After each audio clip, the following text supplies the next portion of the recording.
Impact segment tonight, three political stories, beginning with Barack Obama signing an executive order on abortion late Friday afternoon when few were paying attention.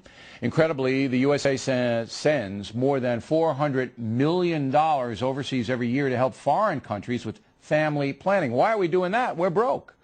Presidents Reagan and Bush, both Bushes, ordered no federal dollars to be used for any abortion situations, but on Friday, Barack Obama reversed that, as Bill Clinton had during his administration. Joining us now from Washington, Fox News analyst Juan Williams and Mary Catherine Ham.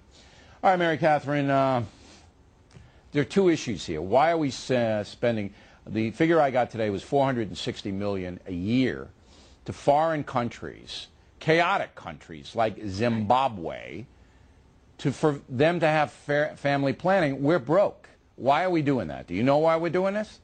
Well, I think it's a good faith mission to go out and actually, prevent AIDS and that sort of thing in other countries, and unwanted pregnancies with birth control and whatnot. But what the left is complaining about, places like Planned Parenthood have lost a bunch of money in federal funding over the years internationally because they do abortion as family planning, which was prohibited under the Bush administration. This is a political football that's been passed back and forth. Okay, Reagan, but again, I wouldn't send. I'm not going to spend almost $500 million a year, right, sending money to these countries, because I don't know where that money goes.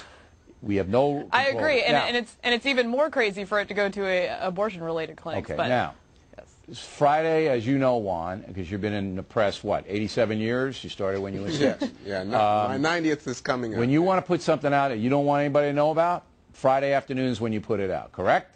Absolutely. So why did he try to sneak it all by? Saturday paper's small. Why did he try to sneak it by? Well, you know what? It's such a, look, abortion continues to be the defining political issue if you want to rip the country apart. But I will say this, there was a March for Life here last week. There was outreach, the March for Life got no coverage at all. To get him to say something. He didn't say anything. March for Life got no coverage at all. Nobody covered it, including the Fox News they got channel. some coverage. Not much. Not much. But he tried to sneak it by. Come on, Juan. The president tried. Look, Guantanamo Bay, all the other things, even and this fuel efficiency thing, which I applaud him. I think this fuel efficiency thing was a great executive order, and I'm on Obama's team on that one. But this one, he tried to sneak it by, Juan. Come on.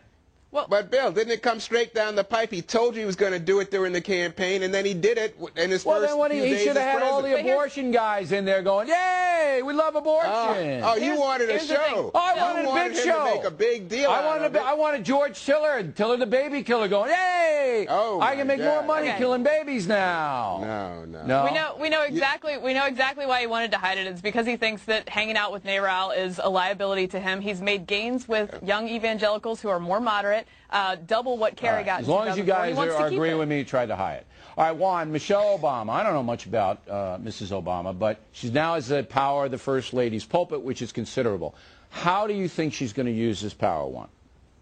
Well, what they say is that she's going to make an effort with military families. She's going to try to do more with kids, especially her own kids. They make the point she's not going to be involved with policy as an advisor to her husband, but actually going to try to keep control of the family with her mother, President Obama's mother-in-law, who's living at the White House. And then finally, don't forget, she's got to be a role model. We never had a black woman in this position before, and she's a mom, she's a wife, and she's going to be a role model to millions of people, not just African Americans. Mary Catherine, usually First Ladies take on a cause. Laura Bush was literacy, and I'm not sure what Mrs. Obama's cause is going to be. Do you know?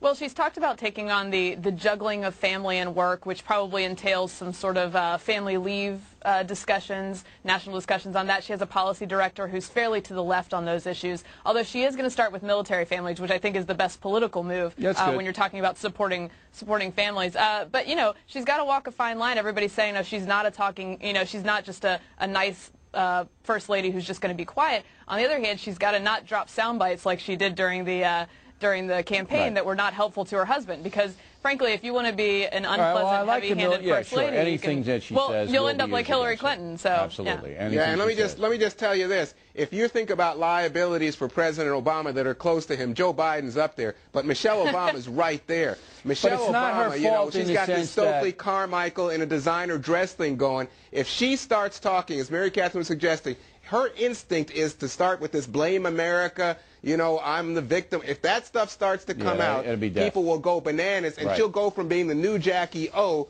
to being something She's of not an going to do that. albatross. She's not going to do that. I All right, hope finally, not. I'm going to give you both She's been smarter about 20 it lately. seconds on Blagojevich. He's out at the end of the week. I think that's This thing great. makes me want to tear my hair out. I don't get what's going on. Why do Americans think this is entertaining and funny and put him on The View and this show and all? This guy is pulling our leg. He played the race card with Roland Barthes. He's getting away with that. He's trying to damage Patrick Fitzgerald and the whole prosecution. He's got Geraldo somehow defending him. This is unbelievable. Geraldo says the Senate in Illinois should ignore their own rules and allow him to introduce witnesses.